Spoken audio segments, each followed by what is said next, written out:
Good evening, everybody. Thank you so much for being here. We want to respect your time, so we're going to go ahead and get started, and other people might join us as they arrive. So thank you for being here.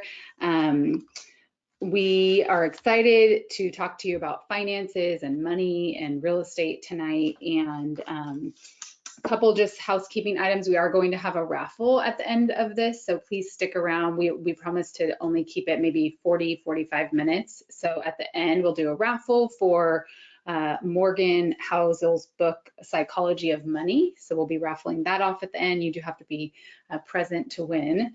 So I'm going to start off, and then Bereket will continue from there. So I am Jenica Williams with Keller Williams Realty. So I have been in real estate since 2005, been with Keller Williams since 2008, and I have two boys, ages 7 and 10. We have 4 pets. So we have 2 dogs, a cat, a hamster, and my husband wants more animals, and I'm saying no more. I'm tapped out.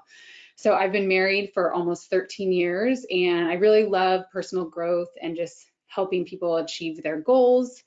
I love sharing my story, hopefully to inspire others that, you don't have to come from money to have financial freedom. Personally, my parents divorced when I was 2, so money was always tight. So growing up, it just was. I got my first job at 14 with the goal of just not having to struggle as I saw my family struggle. So that was really my burning desire and the reason that I wanted to just have a different outcome for my own life. So I learned a lot of lessons along the way. We acquired debt, which debt doesn't always have to be a bad thing. We finally took Financial Peace University in 2016. And then since then, my husband and I have been working on bettering our finances, and also in my business, trying to, learn and do better with our finances each year.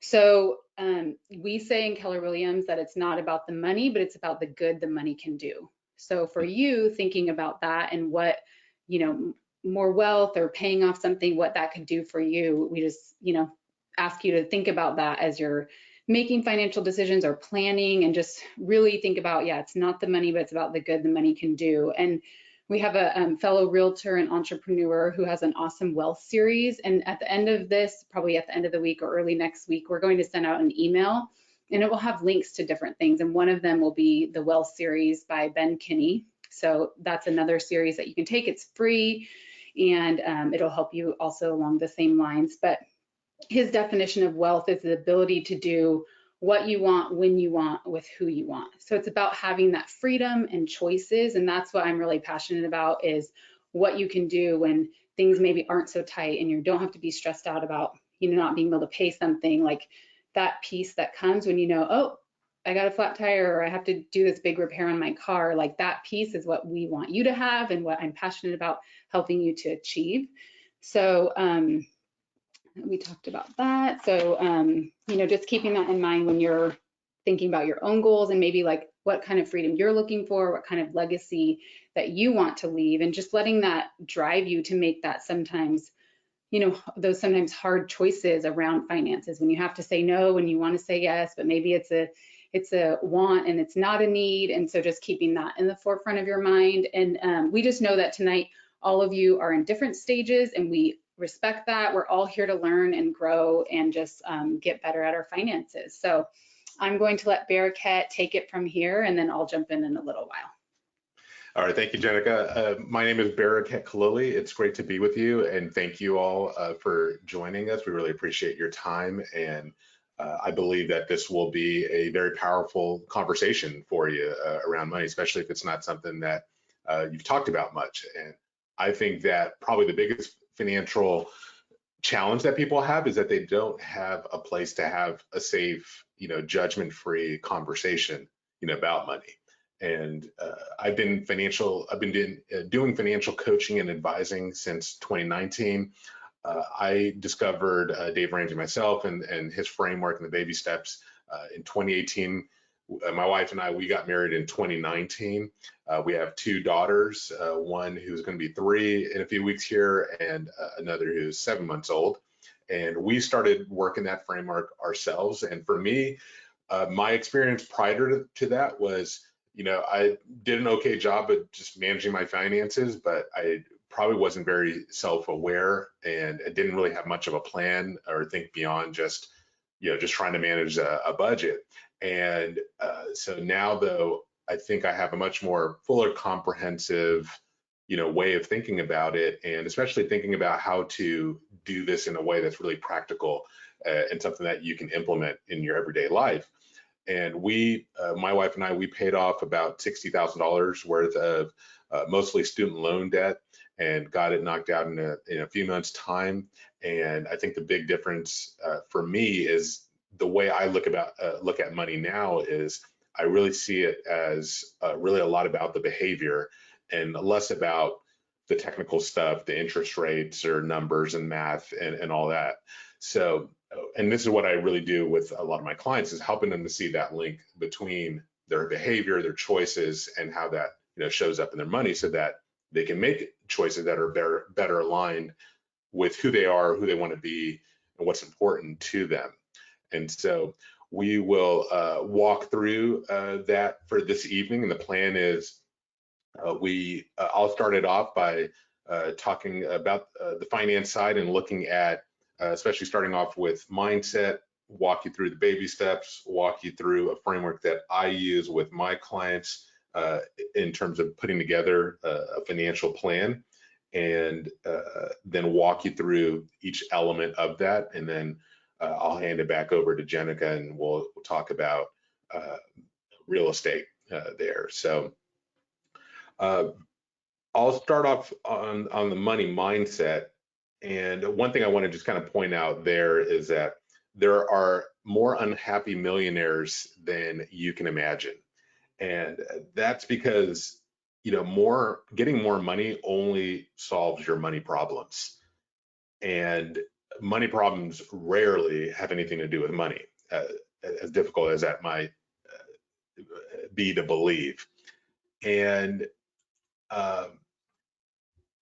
financial freedom, as we talked about, in the title of this webinar, and I like what Jenica said, you don't have to come from money to achieve financial freedom.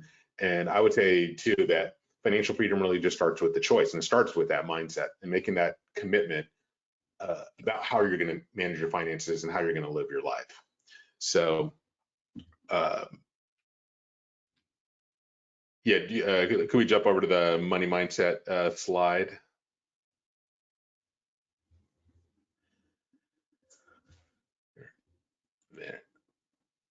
There we go.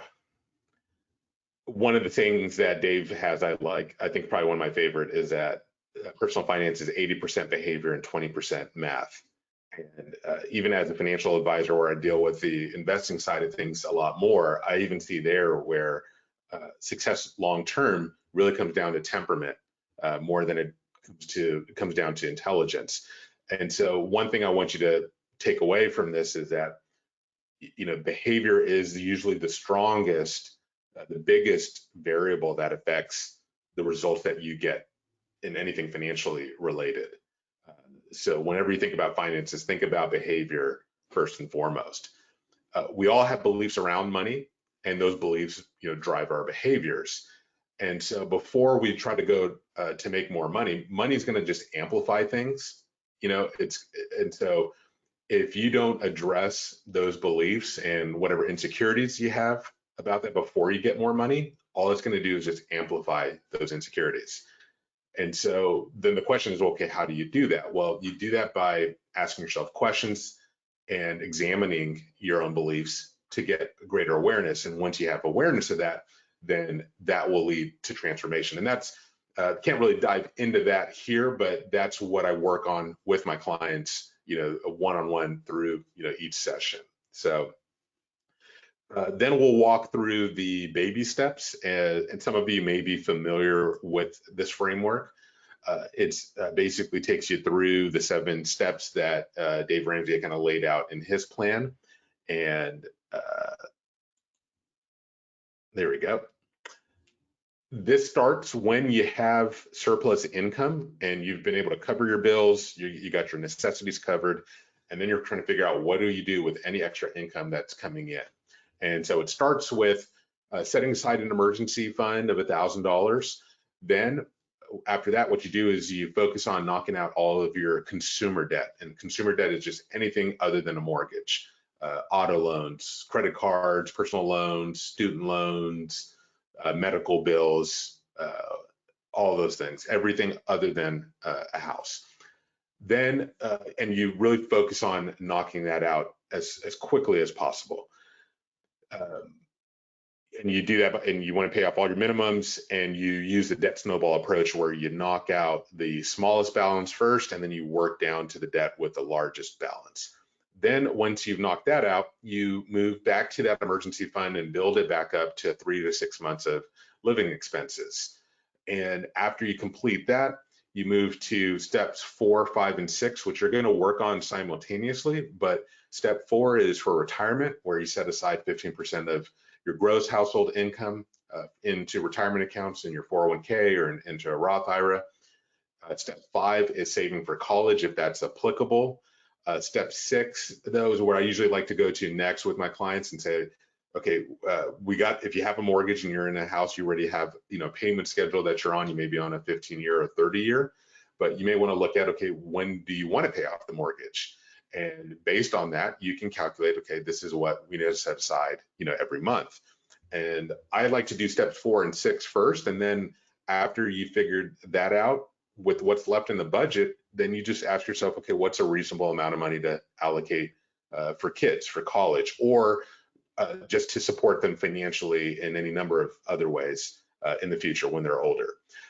Then when the house is paid off and you're done really saving for college, you're really then in baby step 7, and that's where you focus on just maxing out the retirement accounts and continue to save, to invest, and to be generous and give your time and money to others.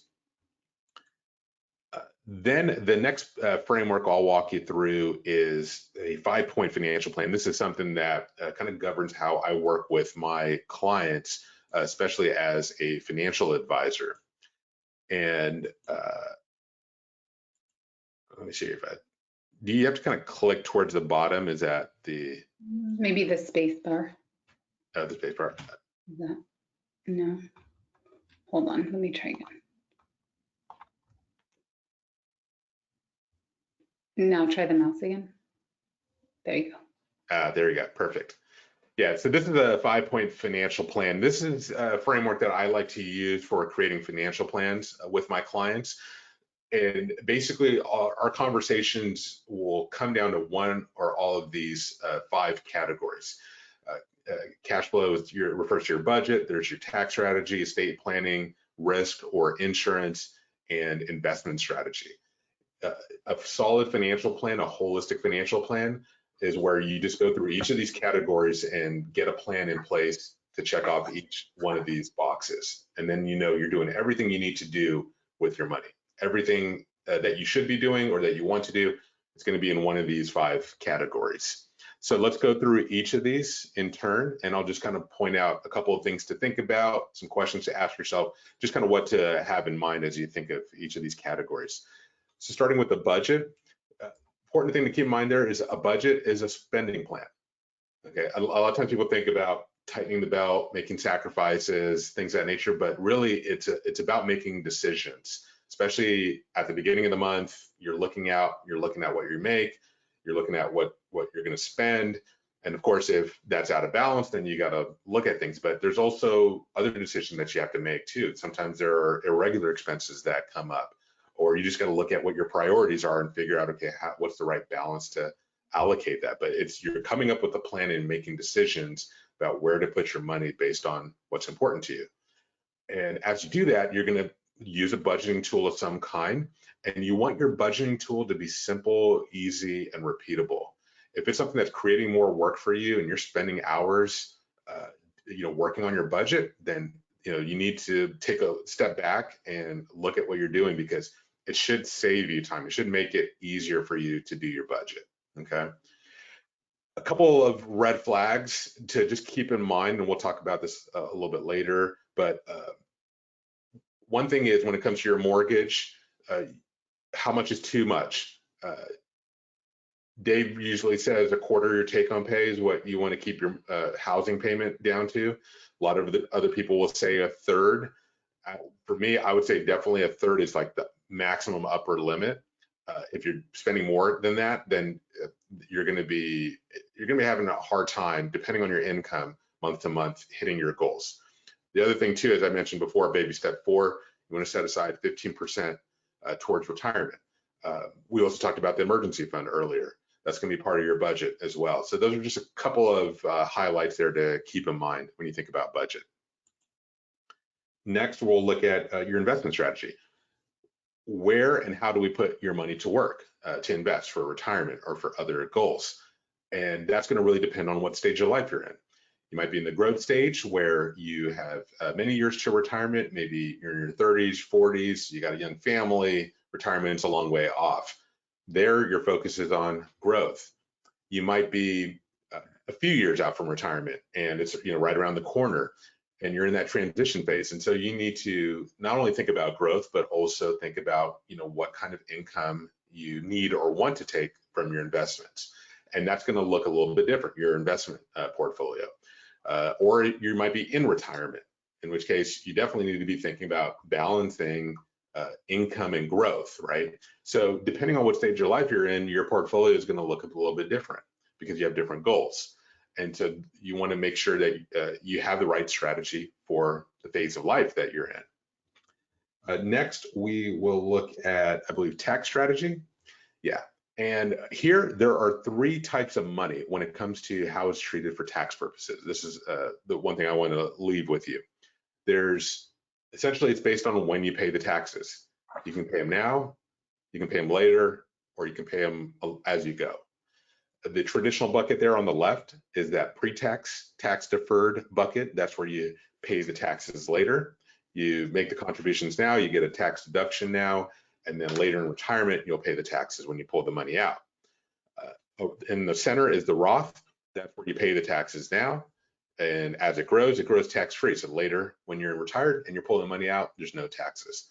And then you have what are called non-qualified accounts or taxable accounts, just a brokerage account, or even your checking or savings is a taxable account. It's money that you put in after tax, so it's take-home pay. But when you invest it in a brokerage account and it grows and you create a profit out of it, and whenever you pull the money out, you pay taxes at that point, and you only pay on the profit portion. And most people are going to have money in all 3 buckets when you're retired. So the Roth one is certainly the one we like. And if you have a long time till retirement, the Roth bucket is definitely a great option. The traditional option is really good if you're closer to retirement because you can get that tax deduction. That's going to be a little more valuable. And then if you're debt free, you're going to have surplus money. So you're going to have some money in those non-qualified accounts. So you don't have to have just one bucket. You're going to likely have all 3 in your portfolio. Next, we'll talk about insurance risk. And the thing to think about here is you're trying to protect your loved ones, right? If something were to happen to you, there is a hole that's created by the income that you're no longer creating for them, right? And who's relying on your income? And so how do you protect them? That's where we look at getting term life coverage to replace that income should something happen to you. And how much should you buy? Good rule of thumb that we use is 10 to 12 times your income. And then for the term length, it's going to depend really on, especially because we really get it for our kids. So you have young kids like me, 20 years is a good length of time because that's going to get them through their 20s and through college. If your kids are say in their teens, then you may not need as long of a term. So maybe 10 to 15 years is good for you. But you want to just think about that in terms of who's relying on your income and how far out do you want to be able to protect them and provide and support them financially. You also want to think about their expenses, that what expenses are going to be there when you're gone. Do you still have the mortgage to take care of, or do you want to cover the cost of college? So things like that you want to consider. And then finally, it's going to be estate planning. Estate planning is really all about what happens to your assets after you're gone, or if you're disabled, and who's going to decide. And it's either going to be you, or it's going to be the courts. And you want to be in control. Now, an estate plan is not just one thing. There's several different elements, as you'll see here. There's the power of attorney for financial and medical issues, right? Who can make decisions for you on your behalf? There's the beneficiary designations. Many of you probably have accounts right now. You probably have IRAs, 401ks, bank accounts, insurance policies that already have beneficiary designations. And if you haven't checked that in a while, take a look. Who's on there? Have you been married, or have you had kids? And do you have the right setup there for that? A letter of instruction, it's not a legal document, but it's a way to just let people know behind you who are going to come in and handle your estate what you want done. And it's a way to just kind of clearly, in just layman's terms and in your own language, just describe, what your intent is. Then there's also the trust. And if you're in the right situation, that's really beneficial for you, especially if you have a house, or if your net worth is exceeding $1 million. A trust allows you to bypass probate, so it's definitely a good thing to have if that's applicable for you. And a will is usually going to be good for anyone. We should all have one. It's just the basic layer of protection. It doesn't keep you from going through the probate process, but it's good to just have that document there that just says, hey, this is what I want done with my assets. One other thing too that I'll mention is that you don't have to have one person that's responsible for taking care of everything should something happen to you. You can kind of delegate and separate these different areas. So like you might have one person that you trust to handle the finances. You might have someone else that you trust to take care of your kids. You may have someone that you want to help say sell the house, if that's something there, like someone in real estate, right? So you can separate these things, and you don't have to put it all on one person's shoulders. So you can kind of build a team, as it were, of people to help you do that estate planning and execute that plan for you. So just one tip there that I want to leave you with. So, but that is the last category that covers the all 5 points of the plan, and I'll hand it back over to you, Jenica, and you can take us through. Okay, awesome. I want to just hit on a couple points that Bereket had there. And just as a reminder, so we want this to be interactive. If you guys have questions, feel free to add them in the chat box. We want, as we're talking, we'll try to stop and answer them. We'll also have the Q&A at the end. And we did receive some of your questions for those of you who filled out that form. So we've added those to the end of our presentation here, and we'll talk about those. So a couple things when it comes to real estate and trusts. So we had a client that recently, her dad passed away, and he had a will, and she was really certain that we would be able to sell the home right away with a will, but unfortunately you're not allowed to do that. So you do need to have a trust to avoid probate. There's also something called transfer on death deed that your loved one can file prior to them passing away, and that should help. We're not here, I'm not a legal advisor, so but just from what I've heard, those are things that you could do to avoid that, because it really is hard to grieve during that time, when you're having to worry about making the mortgage payment, there's repairs on the house, now the house is vacant, the storms, all these things, it just really multiplies, and it's hard now for my client to grieve because she's having to deal with all these nuances, and now guess what, it's 4 months until she can get a probate date, and so what happens to the market in 4 months, and you can just see how that spirals. So we highly suggest having a trust, having your home in the trust, and just for peace of mind for everyone, and just we don't want to think about the end of life, and yet it will help all of our loved ones if we have one of those. So another thing, we had someone else who, like, their significant other passed, and the wife's name was not on any of the car titles, so as she's trying to sell these cars, that became an issue too. So just have both spouses on the name of the cars as well, just as we're talking about this. So we're gonna move on to real estate here now. Give me 1 second here. Okay, so we're going to move on to real estate and see if it'll let me go. Okay, so give me 1 second to just get my notes. So there was a study that was done on millionaires in the world, and just wanted to start with that. And a third of them live in the US, and from these people that they did the survey and study with, the way they got their wealth and their $1 million or more is an inheritance was one way, which not all of us have that luxury. And if you have had that blessing, that's amazing. Secondly was owning a business, which is awesome. I'm in business for myself. You guys may be as well. That's not for everybody. Some people don't want to go down that road, or maybe that, you know, they don't have the desire or whatnot. And then the third is owning real estate. So we can all do that, and it's there for all of us. So that's one way if you want to increase your wealth is through real estate. And we'll talk about that tonight and some different strategies and things like that. So currently in the overall market, we are starting to see rates, we'll go over rates, but things starting to pick up again. It is like the springtime, which is when we start to seasonally see things pick up. This graph here, though, is a national graph. So this shows you from 1990 to 2023, kind of how appreciation has been. So that green line or that teal line is the long-term trend.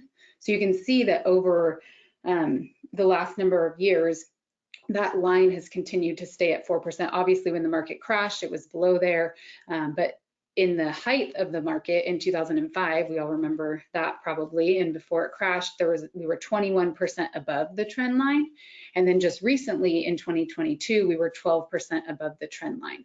So just so you can see kind of how things were, you know, over the last 30 years or whatnot. Let's see. And we are starting to see prices come up a little bit. We'll talk about the Sacramento area here in a bit, but we are starting to see prices go up because inventory is really low, so we'll kind of get to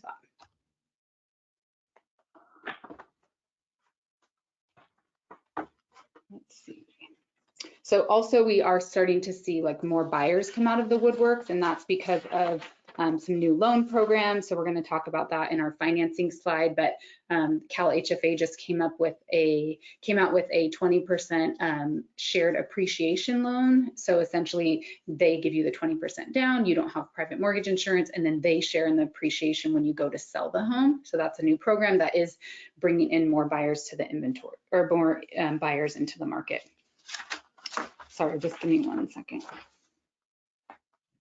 Okay, what we are seeing also is more multiple offers currently, and just overall, yeah, we're seeing more multiple offers. This graph here shows you the inventory. So it shows you that, you know, the different inventory months. And so months of inventory means if no other homes came on the market, this is how many months it would take to deplete all of the current inventory. So anything above 6 months is considered a buyer's market, and below that, usually between 3 and 4 months, is considered a seller's market. Balanced market is 6 months. So that teal dotted line is a balanced market.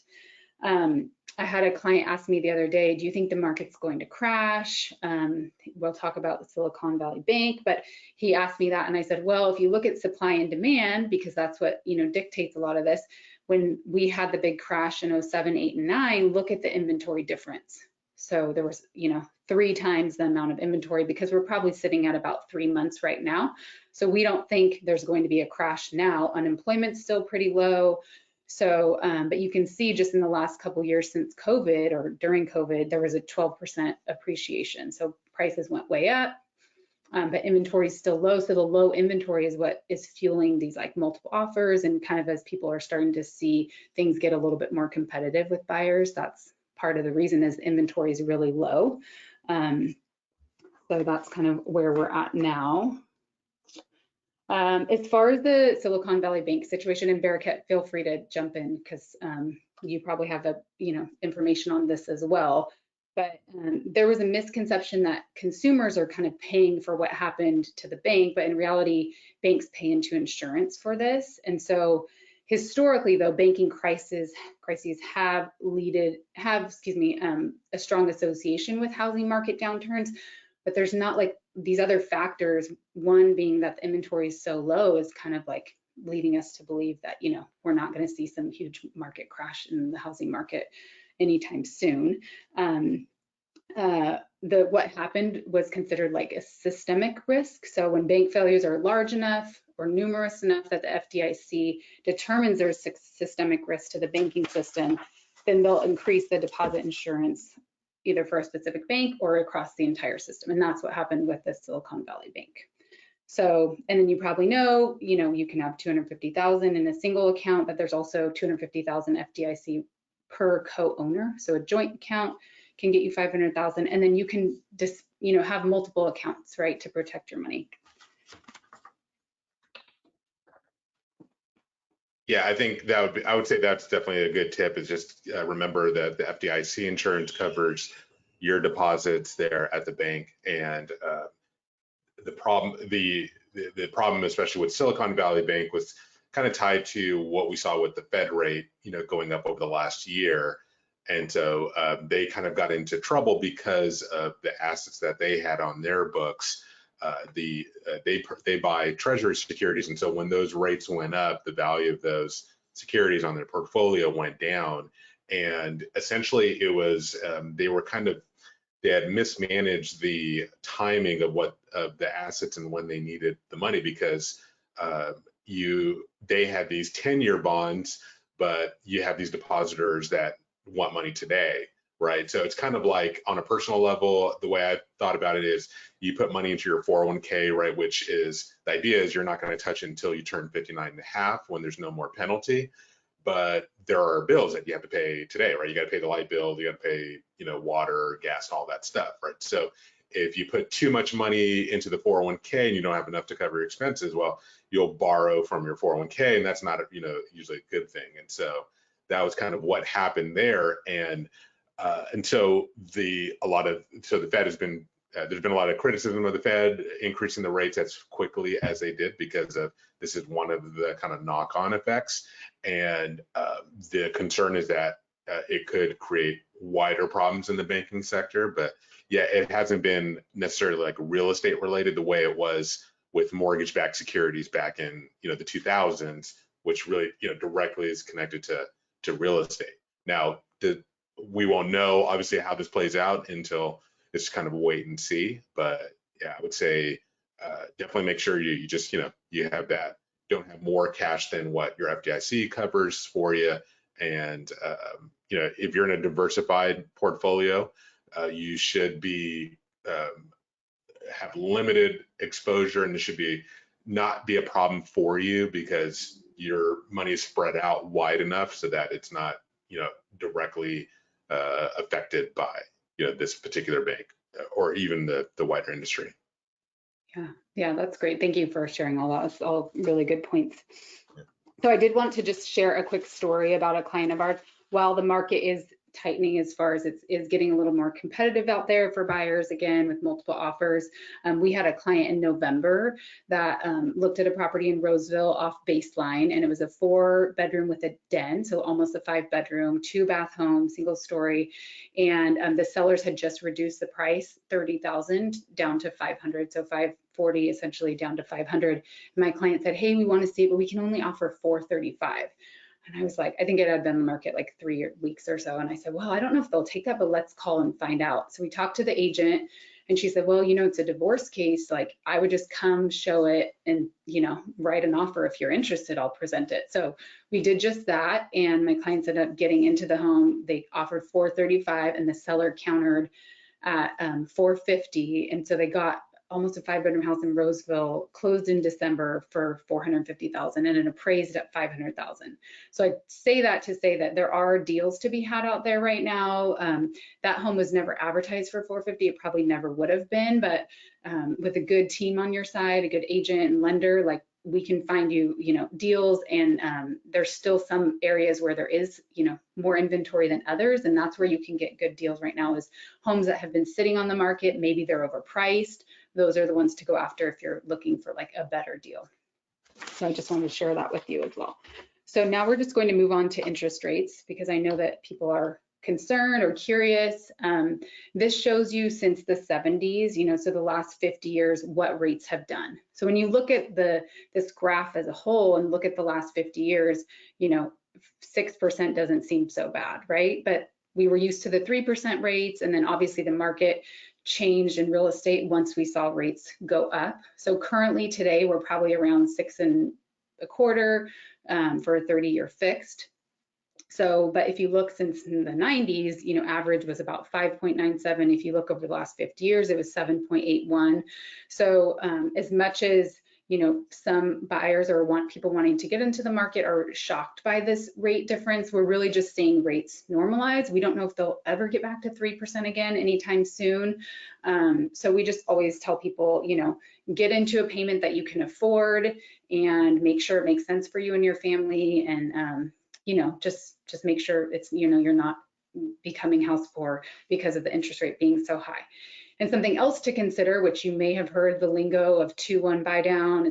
If you follow any real estate agents, we've probably all been talking about it, but essentially what that is the seller can pay to buy down your rate for the first 2 years. So let's say you get into a 30-year fixed loan, the rates today are 6.25. For the first year, your rate would be 4.25. For the second year, it would be 5.25.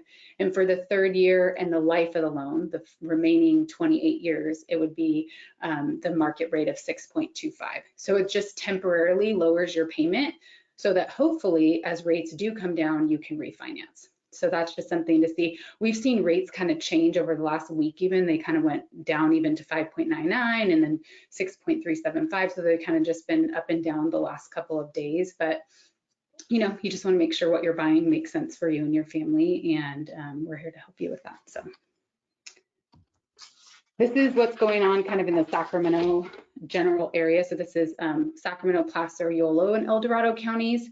So this just shows you the median price of the closed sales in the different months over the last number of years. So you can see in January is the black line of each year, but you can see in January of 2022, we were quite a bit higher, like more around almost 600,000. And then January of 2023, we were more around, 550,000. So we have seen prices come down some.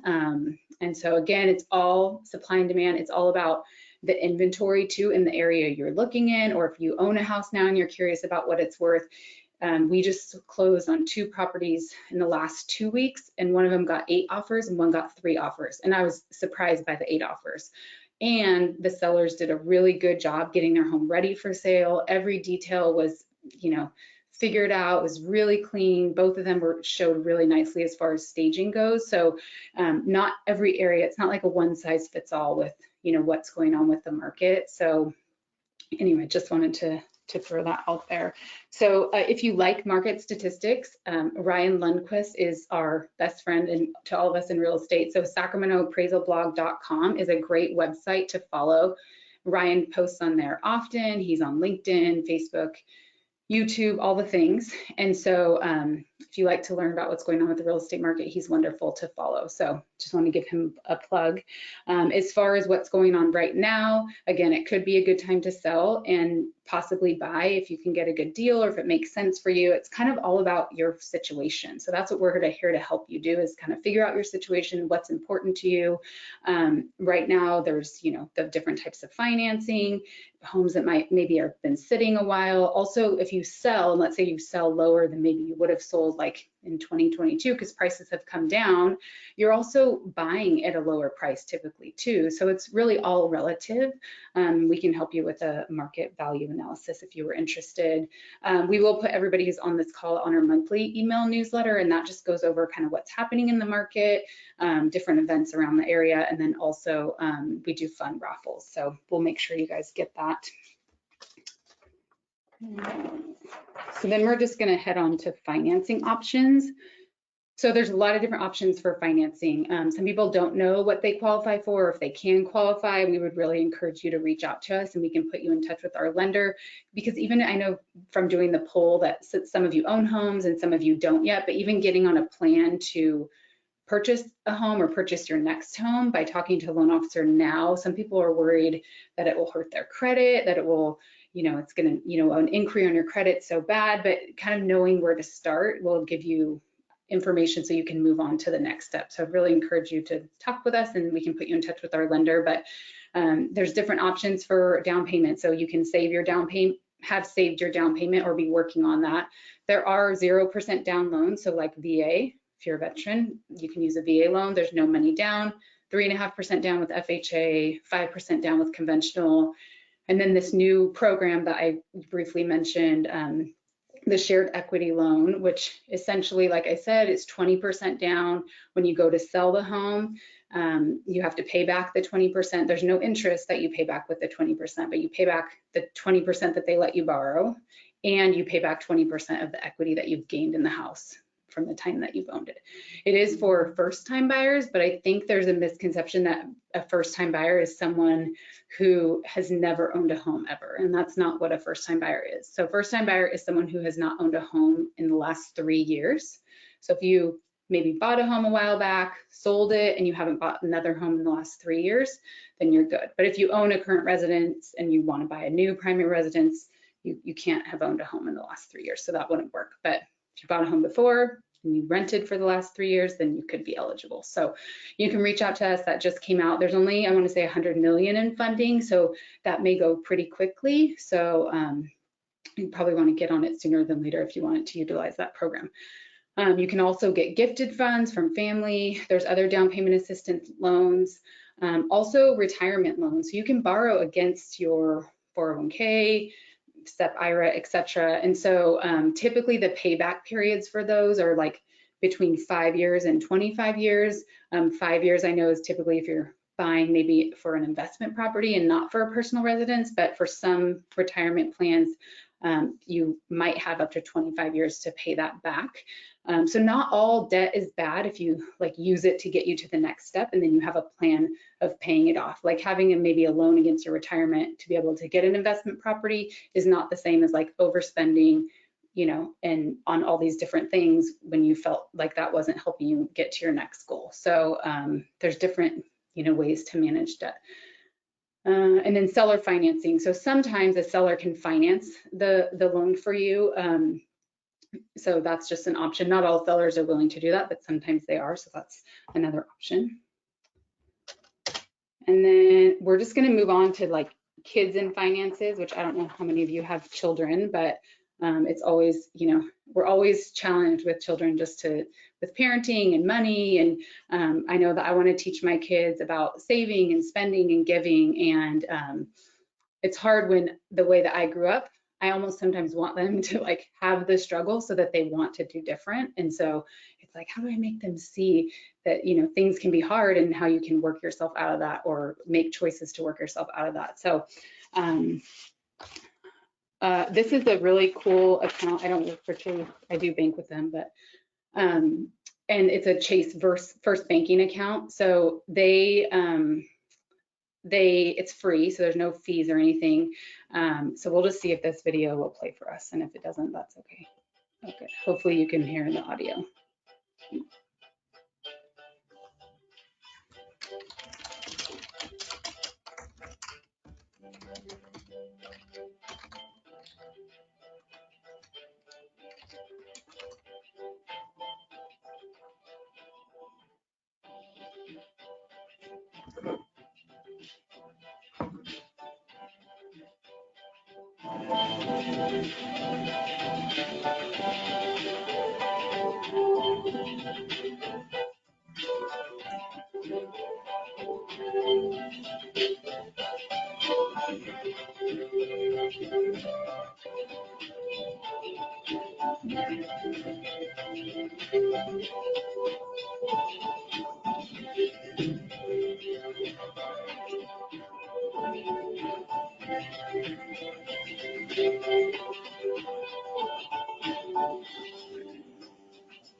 Oops, hold on.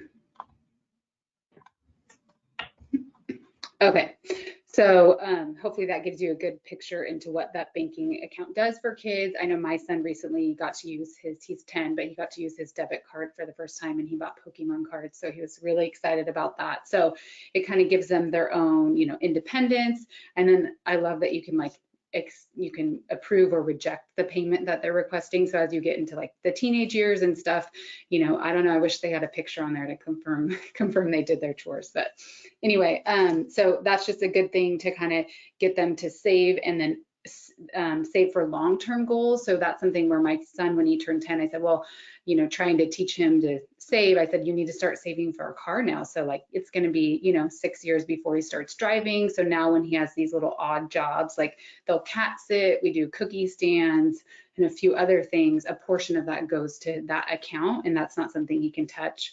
Something else is that we just encourage them or made them, like, on your spending money that you get, you can't just use it. The spending money you can kind of use on what you want, but the savings, you can't just go and buy like a bunch of Pokemon cards. I mean, because otherwise they just continue to want to buy it. And there's so many different thoughts on that, but this banking account has been helpful for us to kind of transition, because otherwise before this we were doing paper money, which nobody carries cash that much.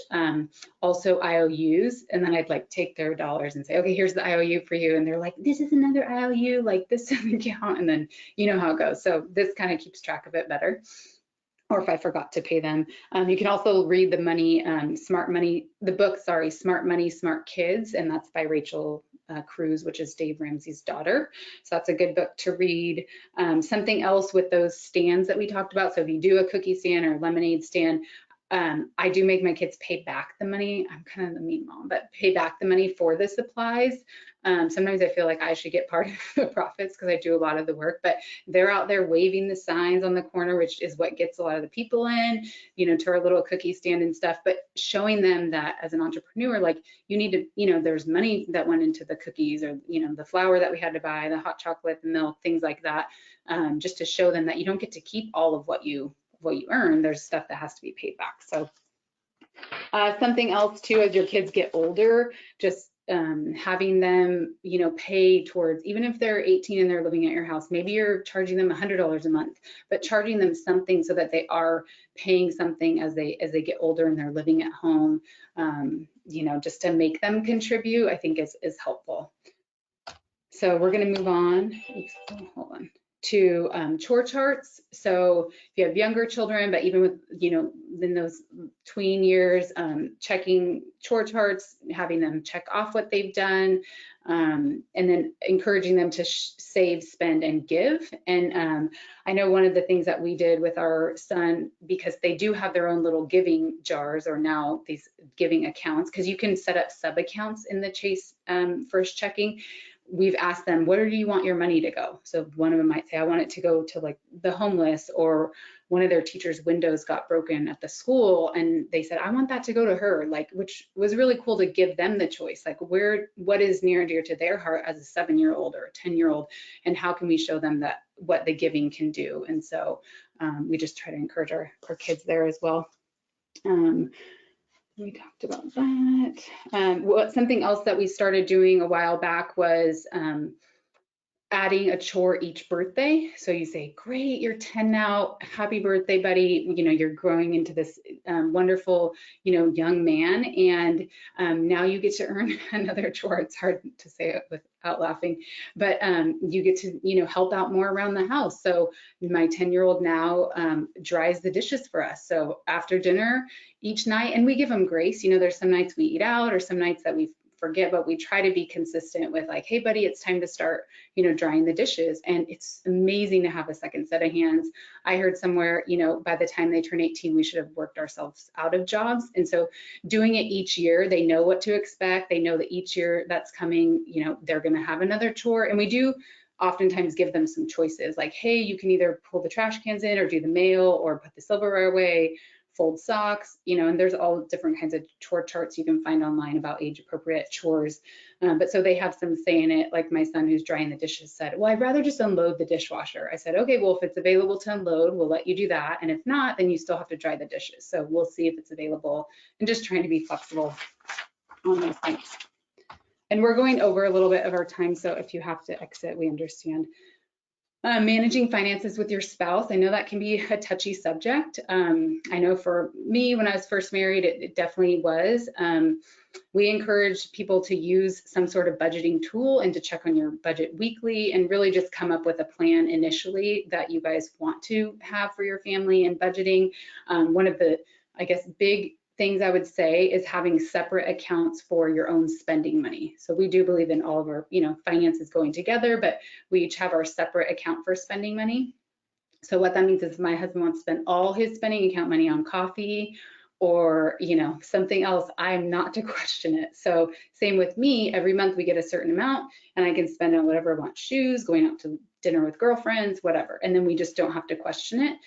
And so you can set aside whatever money that you guys put in your budget. And then if it's over a certain dollar amount, like from the main budget, then we have to talk about it. But having those separate accounts really helped us to really just not question each other, what we're spending. And that's great. It's just keeps me off my husband, and he's probably glad. So that was a good tool for us. Something else is I'm personally self-employed, and I don't know how many of you are, but we'll take a portion of each of our commission checks now and put it into what's called a profit account, so that's more of like fund money. So each check that we get, it's not a lot, but we'll put a portion in a fund money account. Or you might do that for if you're not self-employed, but each check that you get, maybe you're putting it a separate account for trips or vacations. And so then you just continue to add to that. And what's good about that, when you go on your vacation, guess what? You just use that one card instead of it coming out of your main account. And you think, oh, well, that might have been for groceries or for this. You have that one card, and maybe you have $600 to spend, and when it's gone, and you can keep track of it better. So that's why having separate accounts is really helpful to kind of manage your money. So lastly, before we get to the question and answer section, we're just going to talk about a net worth tracker that we've used. And this is from Ben Kinney, the realtor that I mentioned to you, and also entrepreneur. So we will send a follow-up email with some links, and this will be one of them. But essentially every month you can check your net worth. And this template that I'll send you, it's already pre-filled. It's an Excel spreadsheet, but it's already pre-filled. And I think Bereket has something he can share on this too. But it's already pre-filled, and you just put in your information. So every month you put what your cash, checking, savings, etc., how much debt you have, what are your balances on any real estate you own, etc., how much are your business is worth currently. And then what's cool is that it will tell you, over time you can see, your profit grow. But it'll tell you, or your net worth, like how much you have. So it's like, oh, here's how much you have in liabilities, assets, and then this black line is your net worth over time. So in this example, this person started at like 1.247 net worth. And mind you, that probably includes their real estate and probably the home they live in. So it's not necessarily liquid, but then all the way down, if you look at the end of the year, it's like, wow, it went up by, $50,000. So in net worth. So it's just helpful to see the progress. And we started doing ours maybe 2 years ago, and every month I just check it. I see where we're at. And obviously as the real estate market changes, as prices went down, then our net worth went down a little bit. And as, retirement accounts went down, our net worth went down a little bit. So just to kind of see, because one of the questions I think on our FAQs that's coming up is, how much do I need to retire? And it's important to know where you stand based on when you want to retire. So, this just has, these are two of the options. So mint.com, every dollar. There was another one that Bereket was interested in and talked about. Maybe you could put that in the chat. But there's all kinds of different options, free and some that you pay for, where you can really manage your money, and you can sync it to all your bank accounts as well. So with that, we are going to switch gears and kind of go over some of these FAQs, and Bereket's probably going to answer most of those. The passive income question, obviously having rental properties can be something that can be helpful for passive income, and we could talk about that and what rents are. Also, like Airbnbs is something, so you've probably seen those. You can charge more because you're doing it per night. Something to think about with Airbnbs is that a lot of HOAs, so homeowners associations, are really cracking down on these. So if you are purchasing property for Airbnb, you want to make sure that it's in an area that doesn't have restrictions on them. But that's, real estate is one way to create passive income. So Bereket, do you want to take it away for these? Yeah, and on the retirement question, that's something I can also send out as well in the email after this. But that's something that it's a pretty common topic that comes up with my clients. It's one of the kind of the major categories is, especially for folks who are a few years away from retiring. How do you know how much is enough, and do you have to keep working, right? And of course, the underlying concern is I don't want to have to go back to work, right? I want to make sure that I can and cover, be financially secure in retirement. And there's really just a simple process that we work through where first it's figuring out what your retirement budget looks like and projecting out, are you still going to have a mortgage? What expenses do you have? Will you have in retirement? Then we look at your income sources. What Social Security is coming your way. Do you have pensions? Do you have rental income or any other sources of income that are coming your way? And then what we do is then we look and say, okay, how does that add up? Or do you have enough there? And then of course your investments, your 401k, your nest egg. And do we need to go to that to supplement, those other guaranteed sources of income? And I use a tool called Asset Map that will take a look at that. We can plug in all your assets, income sources, and then what it'll do is I can tell it to run from say age 65 out to age 100, and given everything that we feed it, how well funded is your retirement? And it'll spit back a number, and it'll say you're 80% funded, 90% funded, 100% funded. But that's generally just kind of the framework that you want to have in mind is what's my retirement budget? What are my income sources? And then do I need to supplement that with the retirement nest egg that I've been saving into, over time? And then strategies to invest if you have extra income. Again, that's kind of similar to the passive income. Any number of ways to invest, right? There's no one strategy that is perfect or that is the best. It's really just the strategy that works, that's right for you. What's the one that you can stick with and that you're most likely to be successful with? What to do with inheritance? This is a good one because we did have a couple questions about how to invest a lump sum, because sometimes I see that as well with my clients where they have an inheritance that comes in or a settlement or life insurance, and we're talking 50, 100 or more, big amount that you normally don't get.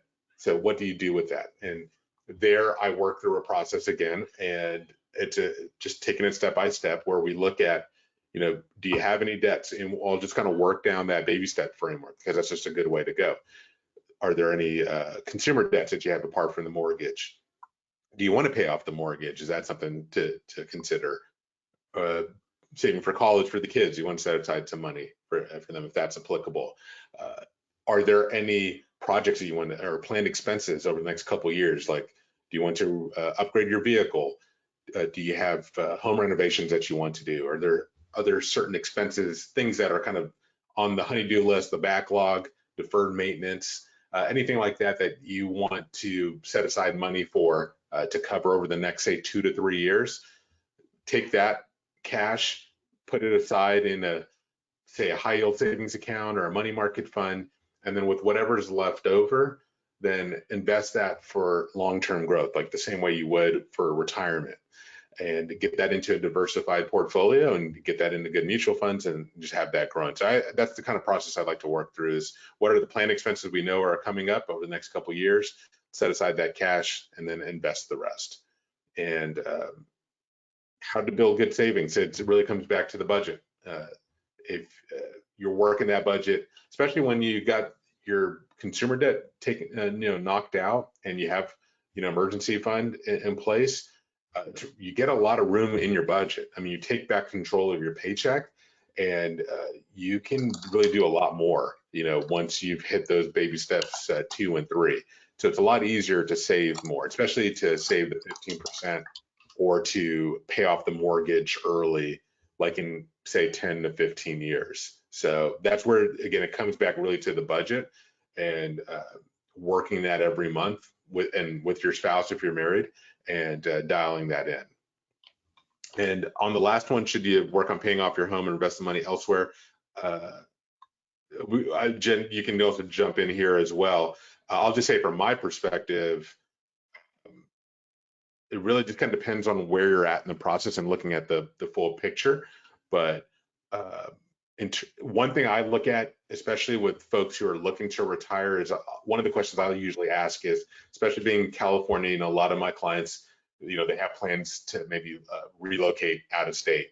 And so if you're looking to sell pretty soon, I usually advise my clients that I wouldn't worry too much about trying to pay it off early, because there really isn't that much of a benefit on that timeline. But if you're planning on staying there for a long time, yeah, go ahead and pay down that mortgage a little faster.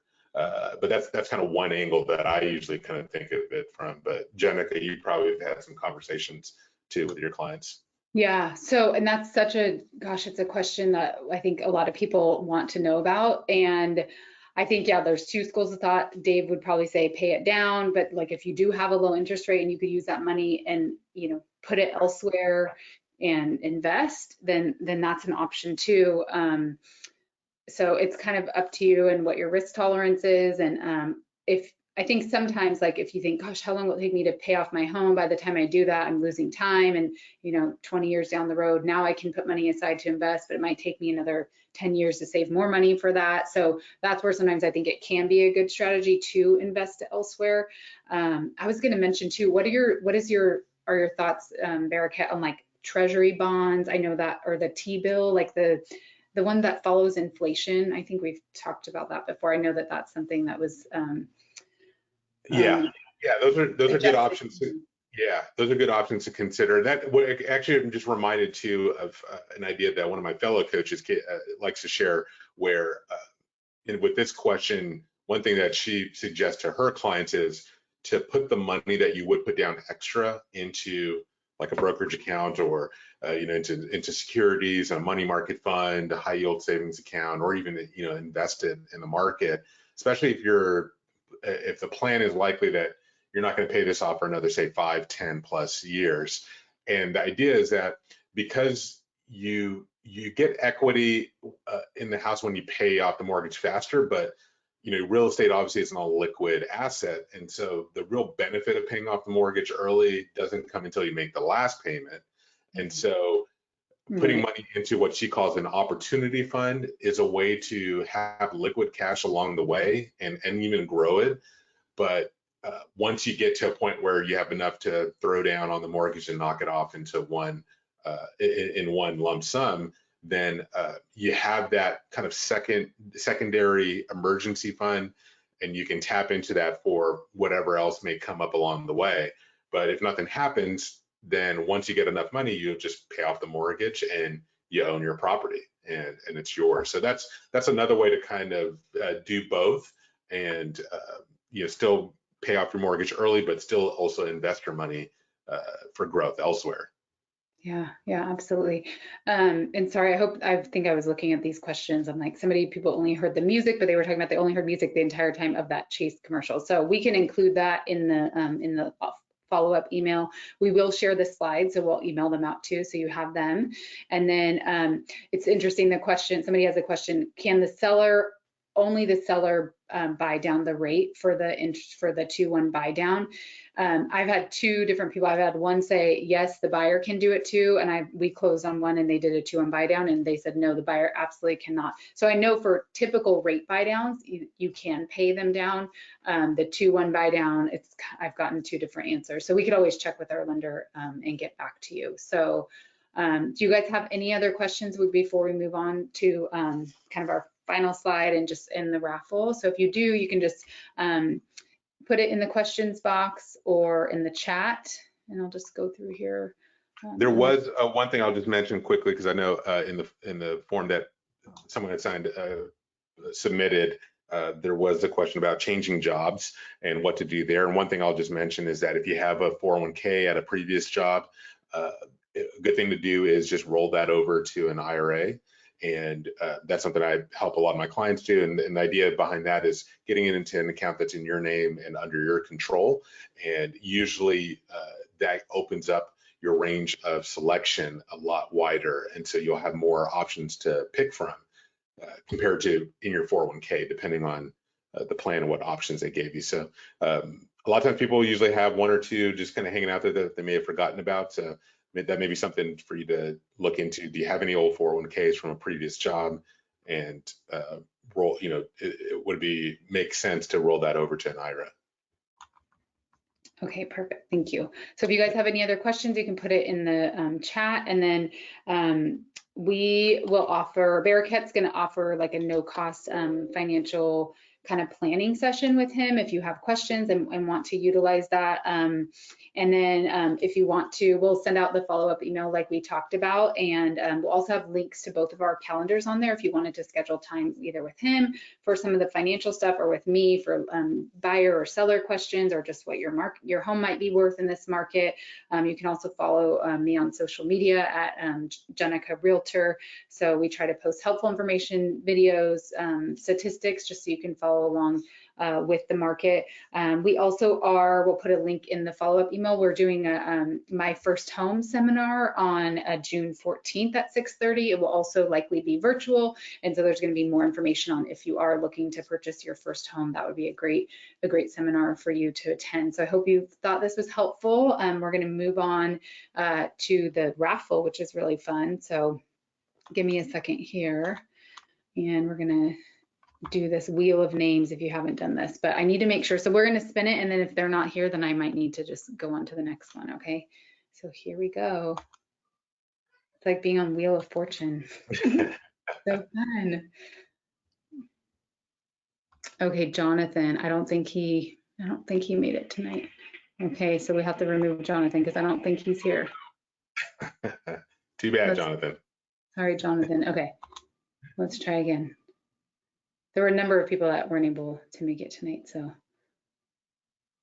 Liz, I should have went through, and sorry, I put him on before. I don't know if she's here either. Liz, are you here?